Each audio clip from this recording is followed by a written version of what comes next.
Queridísimos hermanos, después de transcurrir 5 semanas, hemos llegado al 6º domingo de la Cuaresma.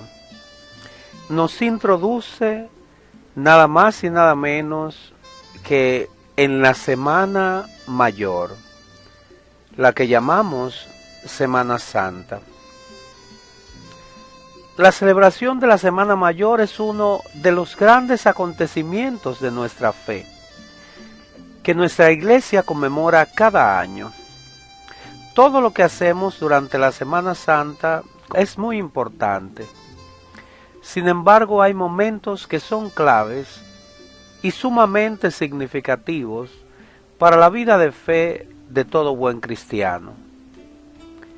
Analicemos pues cada uno de estos momentos para que, conscientes del significado de cada uno de ellos, vivamos mejor los sagrados misterios de la pasión, muerte y resurrección de Jesús. Hoy es Domingo de Ramos, el domingo que da inicio a la Semana Mayor, y en él se nos propone el texto que nos relata la entrada triunfal de Jesús. Esta vez tomo a Mateo 21, aunque estemos en el ciclo C, que corresponde a Lucas, como parte de la pedagogía de la reflexión. Mateo 21, del 1 de adelante, nos dice, entre otras cosas, lo siguiente: Entonces los discípulos fueron e hicieron como Jesús les mandó. Trajeron el borrico, pusieron sobre él sus mantos, y él se sentó encima. La multitud, que era muy numerosa, tendía sus mantos en el camino. Otros cortaban ramas de los árboles y las tendían en el camino. Y la gente que iba delante y la que iba detrás aclamaba, diciendo: Hosana al Hijo de David, bendito el que viene en el nombre del Señor, hosana en las alturas. He aquí, hermanos, la entrada triunfal de Jesús en Jerusalén. La llamamos así porque la gente aclama a Jesús como Rey. Jesús es reconocido por el pueblo como el Rey que esperaban. Por eso este día la Iglesia tiene la sana costumbre de realizar la procesión con los ramos. El Domingo de Ramos es entonces una oportunidad para que cada uno proclame a Cristo como Rey de su vida. Pero debemos estar atentos, debemos vigilar, porque muchos acompañan a Jesús a veces durante el Domingo de Ramos, pero luego lo dejan solo y se lanzan en paseos, playa, diversiones, ignorando que la semana no solo contiene un día, sino 7 días, y que desde el Domingo de Ramos hasta el Domingo de Resurrección estaremos celebrando el acontecimiento salvífico por el que debemos acompañar a Jesús. Ciertamente Jesús resucitó y está en el cielo, lo sabemos, pero también es cierto que Jesús sigue sufriendo en este mundo en tantas personas que pasan calamidades. Lunes Santo. En este segundo día de la Semana Mayor se recuerda el pasaje de la unción de Jesús en Betania, en el marco de la misma Eucaristía del día.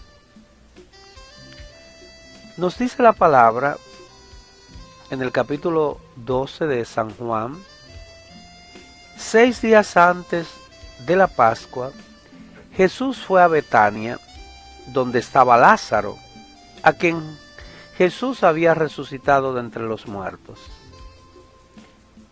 Le dieron allí una cena. Marta servía y Lázaro era uno de los que estaban con él a la mesa.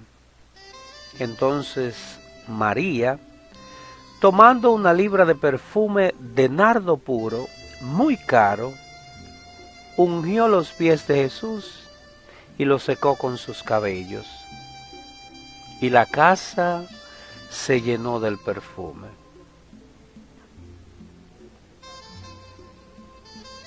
¿Qué sacar como conclusión de este relato evangélico?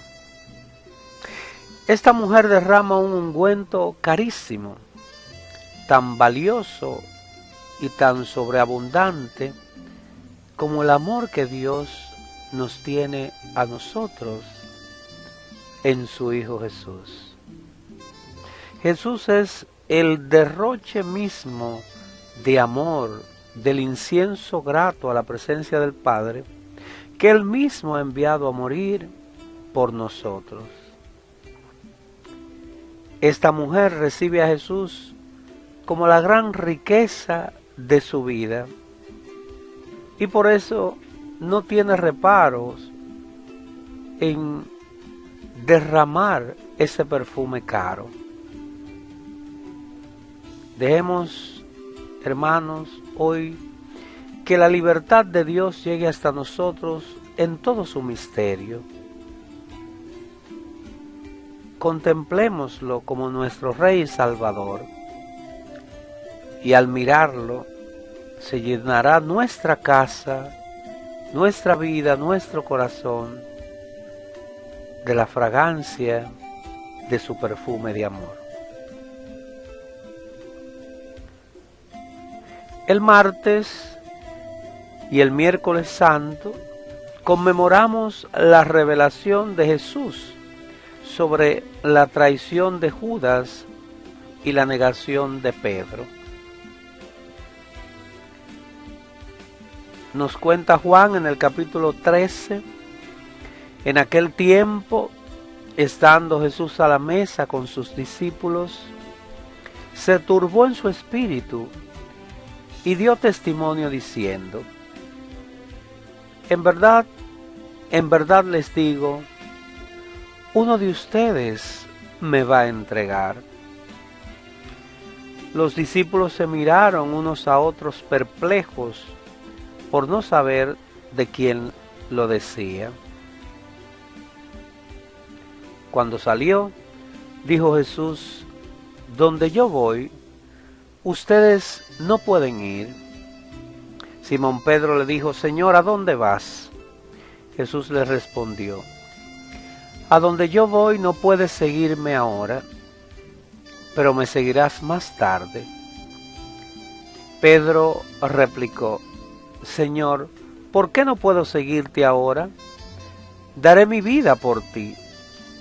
Jesús le contestó: ¿con qué darás tu vida por mí?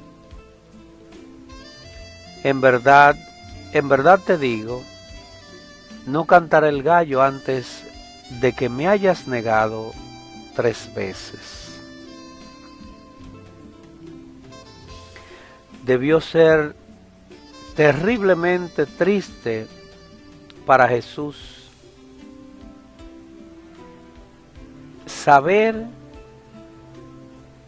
que 2 de los hombres de su mayor confianza, Pedro, a quien había entregado las llaves del reino de los cielos, y Judas, en quien había depositado su confianza porque era el tesorero de la comunidad de los apóstoles, lo fueran a traicionar. Por eso Juan afirma que Jesús se turbó en su espíritu. Imagínense a Dios turbado.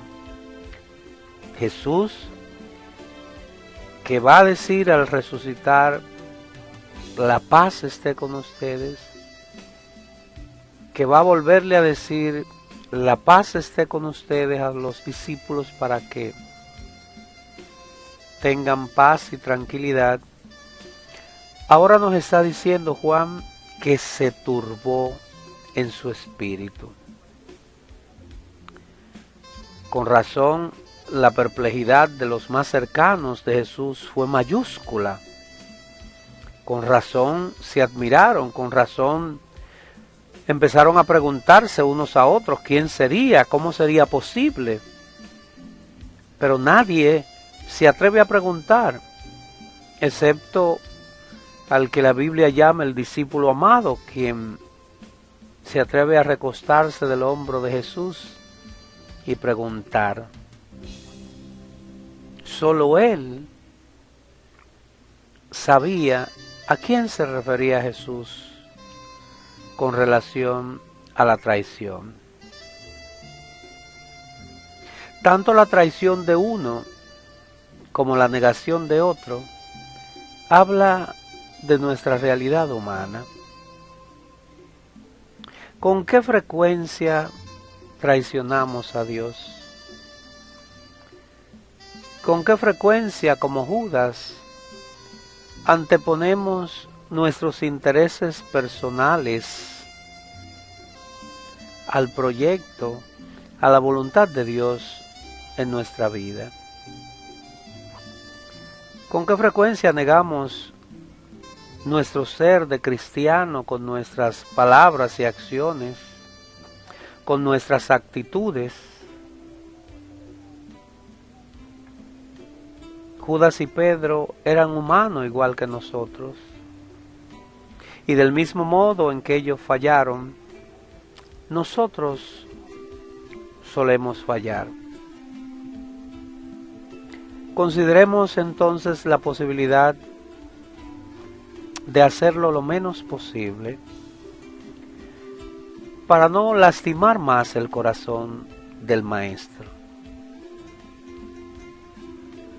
Todo cuanto aconteció desde la ambición de Judas y el miedo de Pedro los llenó de cobardía y no les importó faltarle al Maestro.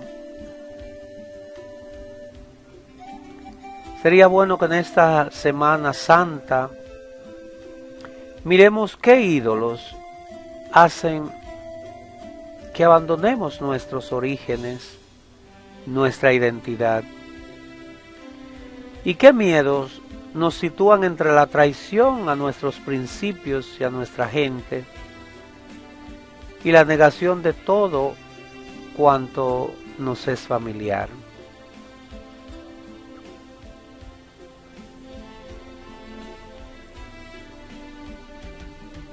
El Jueves Santo, al caer la tarde, inicia el Tríodo Pascual. En este día celebramos la institución de la Eucaristía, llamada también la Última Cena, por ser la última ocasión en la que Jesús cenó con sus discípulos. En la mañana del Jueves Santo, en todas las catedrales de cada diócesis, el obispo reúne a los sacerdotes en una misa solemne. El obispo reúne a los sacerdotes en una misa solemne y se consagran los santos óleos que se usan en los sacramentos del bautismo, confirmación, orden sacerdotal y unción de los enfermos. Es la llamada misa crismal.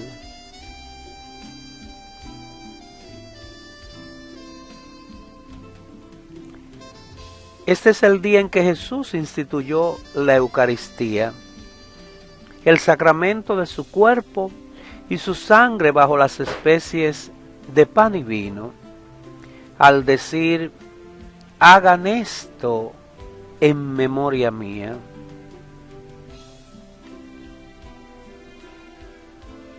Ya él había dicho, esto es mi cuerpo el que será entregado por ustedes. Esta es mi sangre, la que será derramada por ustedes.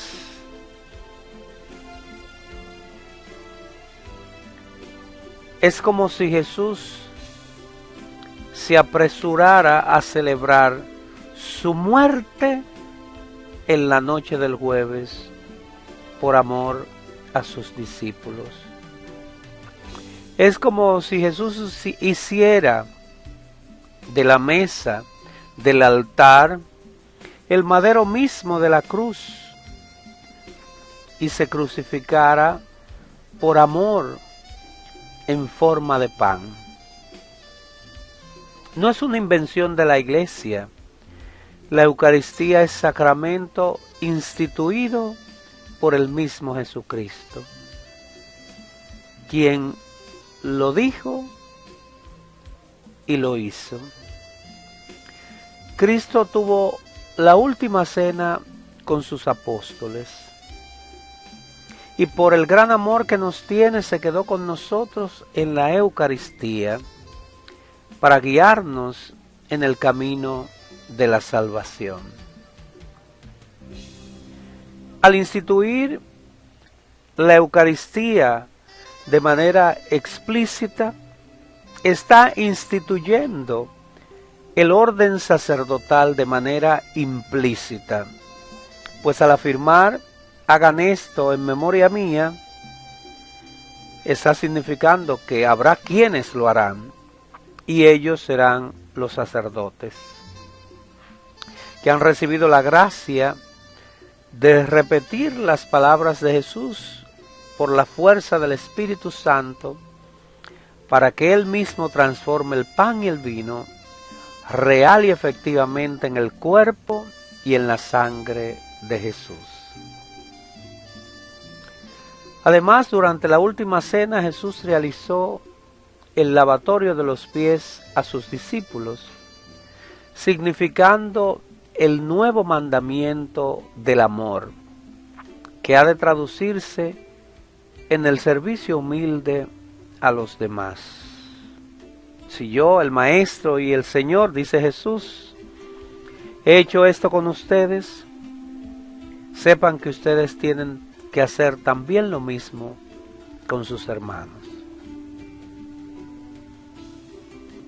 Después que la Iglesia celebra la Eucaristía, se prepara en el templo un lugar bien adornado donde se coloca la reserva del pan eucarístico, quedando expuesto para la adoración de los fieles. Y a partir de ese momento, todo el mundo dedica tiempos para adorar a Jesús. La Iglesia pide dedicar un momento de adoración y de agradecimiento a Jesús por su entrega y acompañarlo en su oración en el huerto, recordando que Jesús tuvo en el huerto una oración agónica. Jesús sabía lo que se le venía encima, tanto así que se atrevió a decir a Pedro, Santiago y Juan, me muero de tristeza, o de otro modo, siento una tristeza de muerte, oren. Es decir, el Dios hombre se atrevió a pedirle a los hombres que oraran con Él y por Él. ¿Cuál no habrá sido entonces la agonía, el sufrimiento y el dolor que Lucas, el evangelista que era médico, se atrevió a afirmar? Sudó grandes gotas de sangre por la presión a la que estaba sometido. Todos estamos entonces invitados a celebrar la cena instituida por Jesús, revivir la devoción por este gran don y comprometernos a servir a nuestros hermanos. El Viernes Santo es el día de la crucifixión y muerte del Señor. ¿Y qué para decir?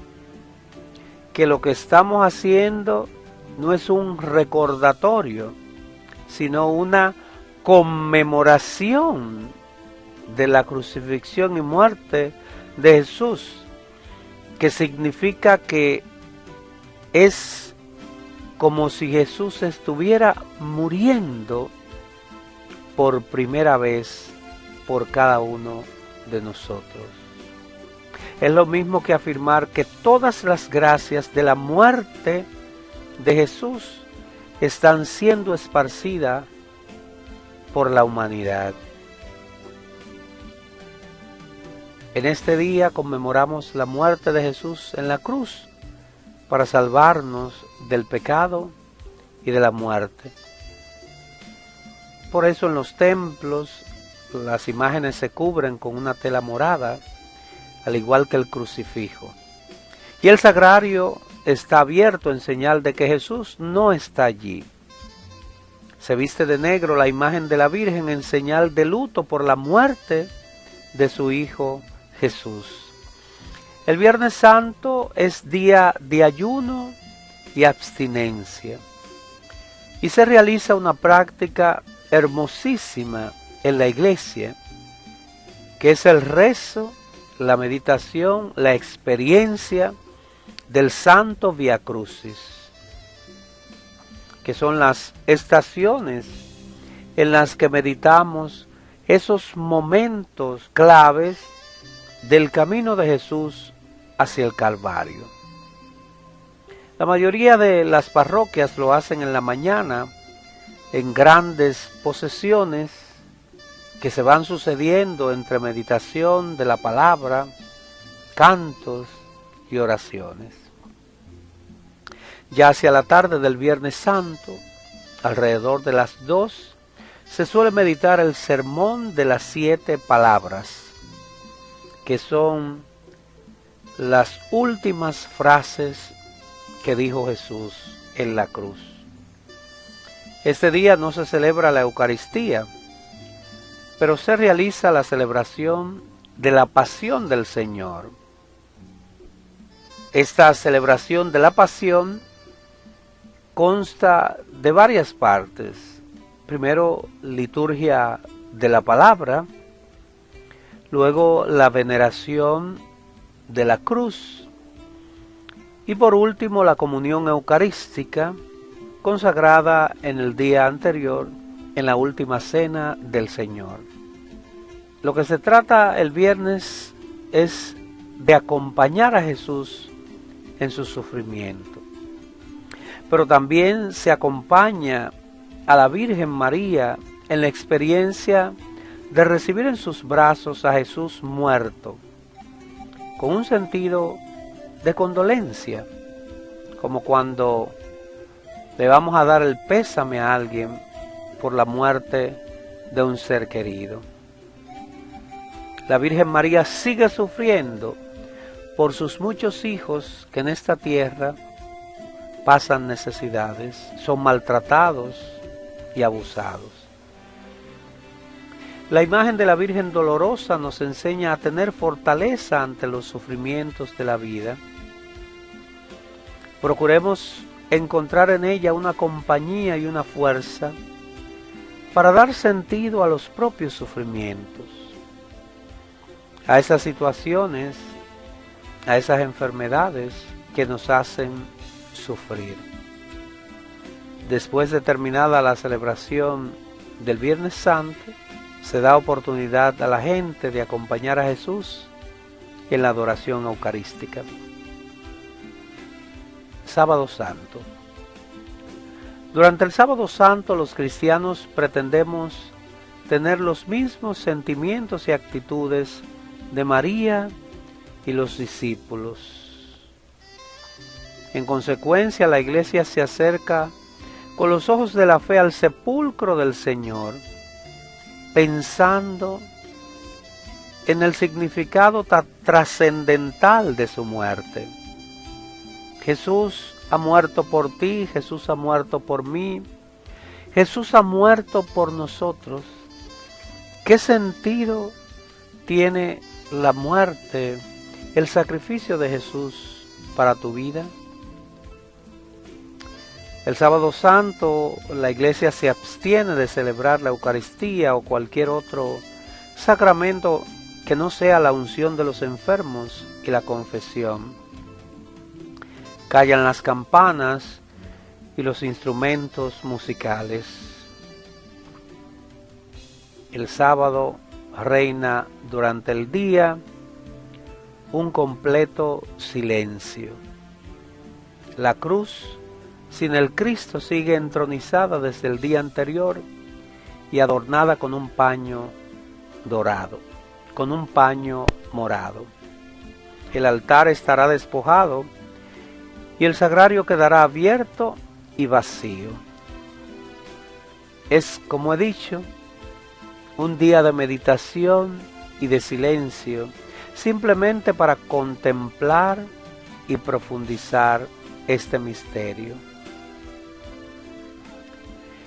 Es el único día del año en que la iglesia hace silencio y en silencio espera celebrar de una manera más consciente la resurrección del Señor.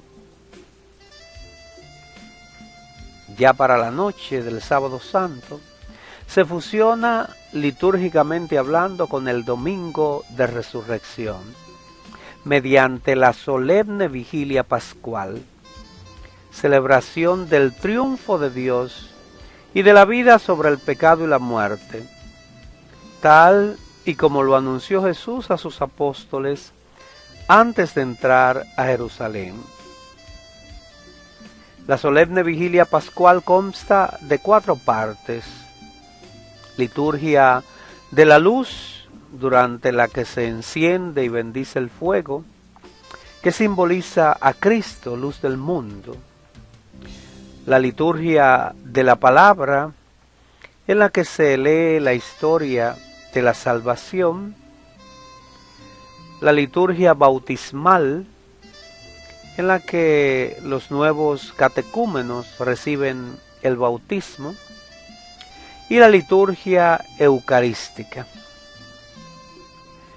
Con esta celebración entramos ya propiamente en el tiempo de Pascua y estallamos de alegría cuando el órgano nos invita a cantar el Gloria.